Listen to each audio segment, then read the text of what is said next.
All right, let's talk about partial pressures. So the idea is that when gases are mixed, that each gas will be contributing to the pressure in the overall container. So imagine we have gas A, B, C. We could replace this with whatever, with the gases that are in air, like nitrogen and oxygen and argon, and you could keep going. But that the total pressure of air comes from the pressure of nitrogen, the pressure of oxygen, the pressure of argon in that mixture. We call this Dalton's law of partial pressures, and these we call partial pressures. The partial pressure of nitrogen, the partial pressure of oxygen, and the partial pressure of argon add up to a total pressure of air in this case. All right, so before telling you more information about Dalton's law or what you can use Dalton's law for, I want to actually give you a very practical example of what we do in the laboratory where this becomes very important. So we often have an experimental setup like this where we're collecting a gas, we're doing a reaction. In this case we're reacting zinc and hydrochloric acid, and the product of that reaction is hydrogen gas. But how do you collect hydrogen gas? It's a gas, right? It wants to bubble out of the mixture. It's super light. It wants to just escape far up into the atmosphere.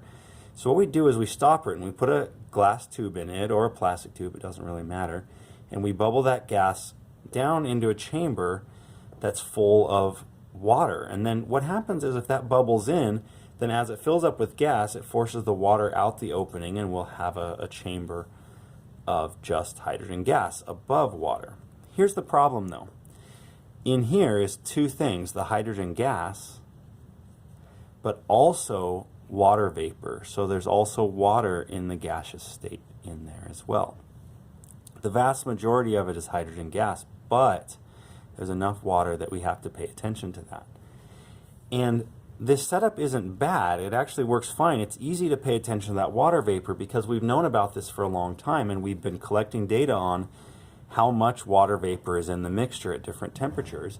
And we have easy tables like this one that tell us the vapor pressures or the pressure that water will create in that mixture at different temperatures. So at 0 degrees Celsius, it'll only contribute 4.58 millimeters of mercury.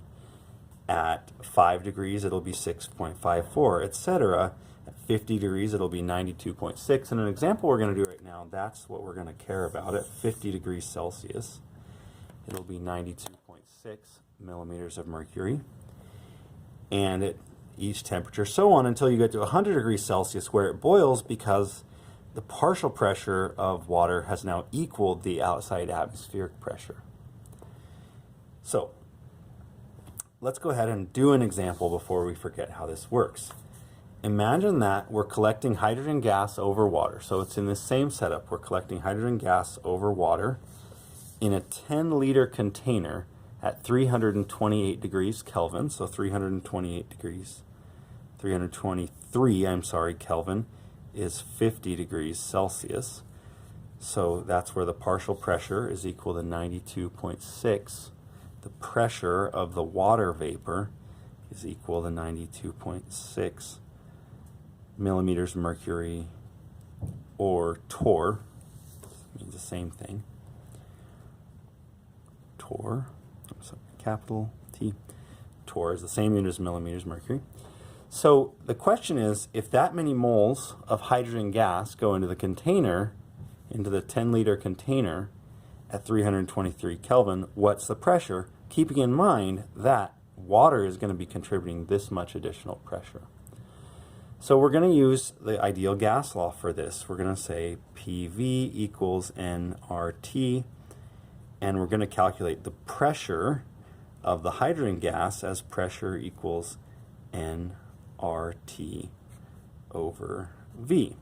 Now here's the problem, is that we won't be calculating the total pressure because we only know the number of moles of the hydrogen gas. So if this is the number of moles of hydrogen gas, then we're only calculating the pressure of the hydrogen gas in that container, after which we'll need to add to it the pressure of the water vapor to get to a total pressure. No problem. Let's just go ahead and plug in. Now, as always, we want to check our units. So we have N, R, T, and V. N is 0.12 moles of the hydrogen gas. Temperature is 323 Kelvin. Volume is 10.0 liters.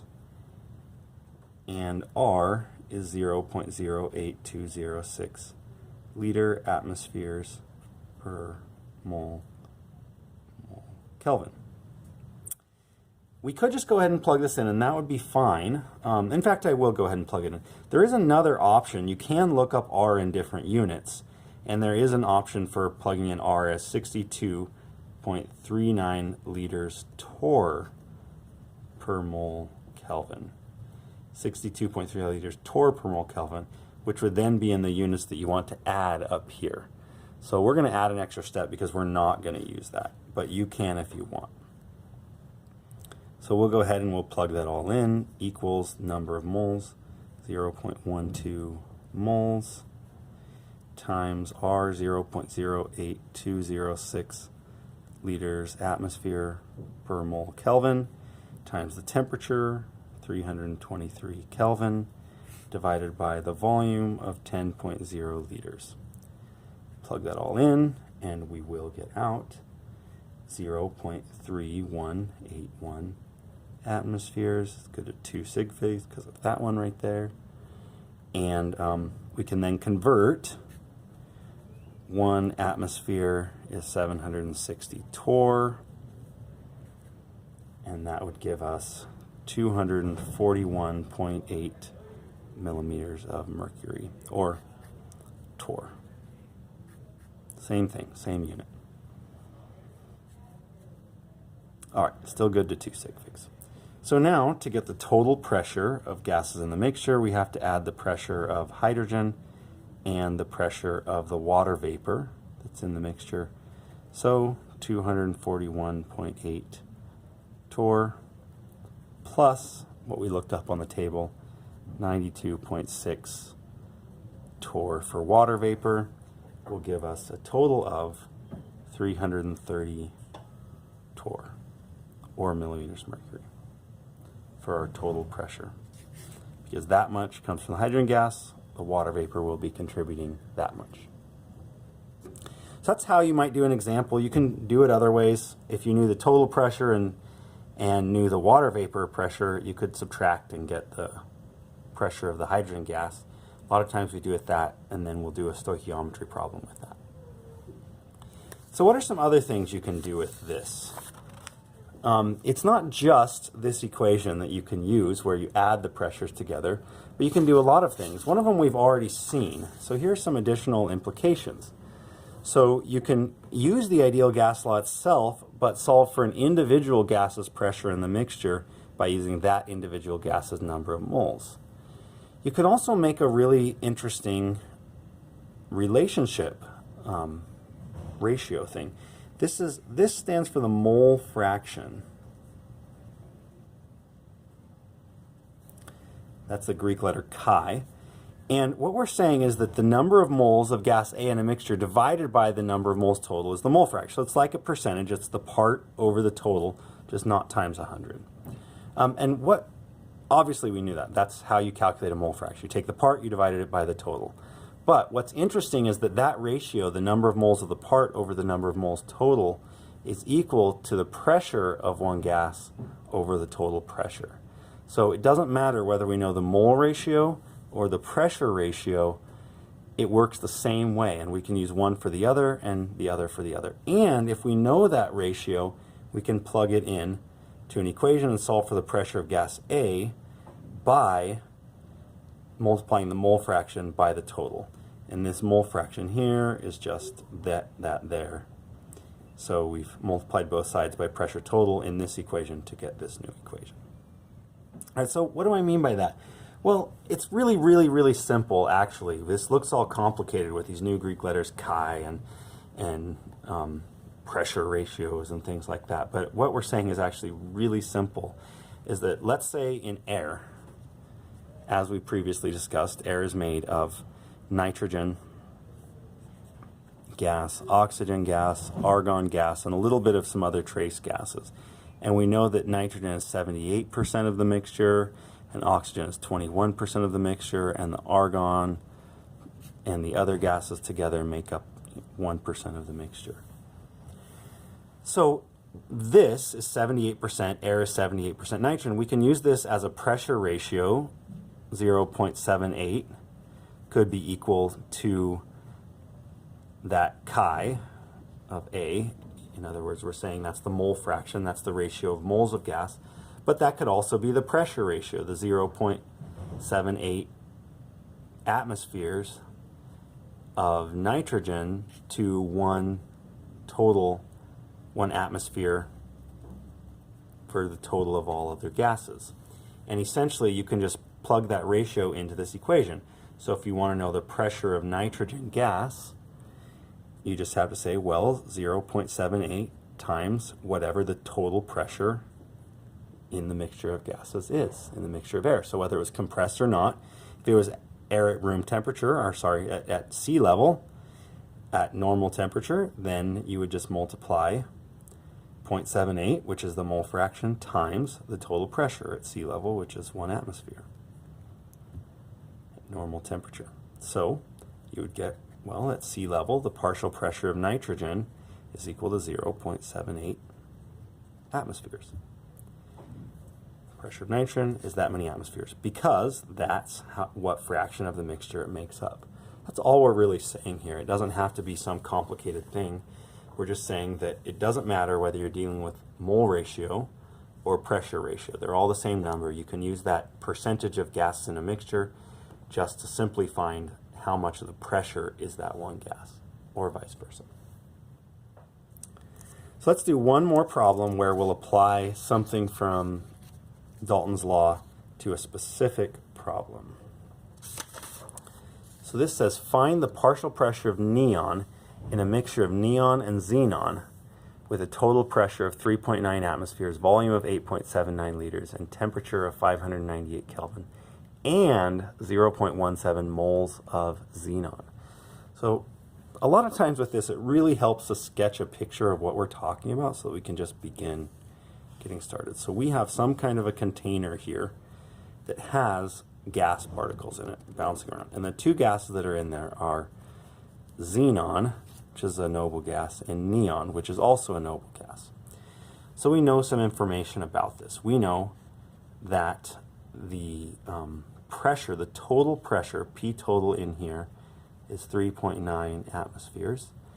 We know that the volume of this entire container is equal to 8.7 liters. You know, the temperature inside the container is 598 Kelvin. And we also know, we don't know how many moles of neon are present, but we do know that there's 0.17 moles of xenon present in the mixture. And that's really, if we knew the moles of neon and xenon, we can do the mole fraction, but we don't know that. So we need to use something else to find specifically the pressure of neon in this mixture. So there are a couple different pathways you could use to solve this problem, and you can do really whichever one comes to your mind first. What I'm going to do is I'm going to use the ideal gas law, PV equals nRT, and I'm going to say, you know what, I do know actually that I know the total pressure, so I could solve for the total number of moles. So I'm going to rearrange this equation to solve for number of moles. Total number of moles is equal to PV over RT, as long as it's the total pressure. So I'll check my units. I have atmospheres, Kelvin, liter. That's what I need to plug in with the ideal gas law in atmospheres. So I'm just going to go ahead and plug it in. Pressure is 3.9 atmospheres. Volume 8.7 liters. R 0.08206 liter atmospheres per mole Kelvin, and temperature 598 Kelvin. If I plug this into my calculator, I'm going to get that the total number of moles is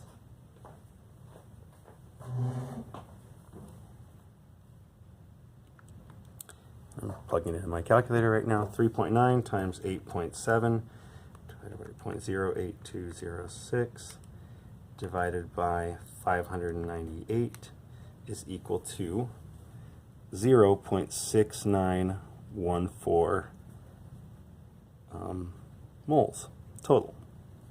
All right, so if that's the total number of moles, I could subtract the number of moles of xenon, which is 0.17 moles of xenon, and I would get 0.5214 moles of neon. Then you could go different pathways here, but what I'm going to do is I'm going to find the mole fraction of neon in this mixture. So 0.5214 moles of neon divided by 0.6914 moles total equals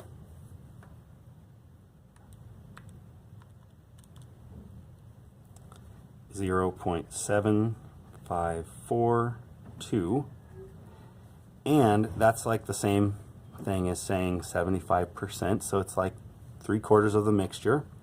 And now all I have to do is, since I knew the total pressure, I can remember that the pressure of neon is equal to the mole fraction of neon times the total pressure. So if I take 0.7542 times the total pressure from the problem, 3.9 atmospheres, I can get 2.9 atmospheres. 2.94 go to 2.9 atmospheres as my total pressure of neon in the mixture, or my partial pressure of neon in the mixture. All right, so it may not surprise you to know that that is not the simplest way you could have solved this problem, but it's a good one, and it uses all of our different equations. So we get to solve the ideal gas law for a total pressure, but then find the mole fraction and then use that mole fraction to solve for the pressure of neon in the mixture. You could work this problem again and see if you could find a more direct route. It's totally up to you, but this shows a little bit about how to use Dalton's law in different settings. Thank you.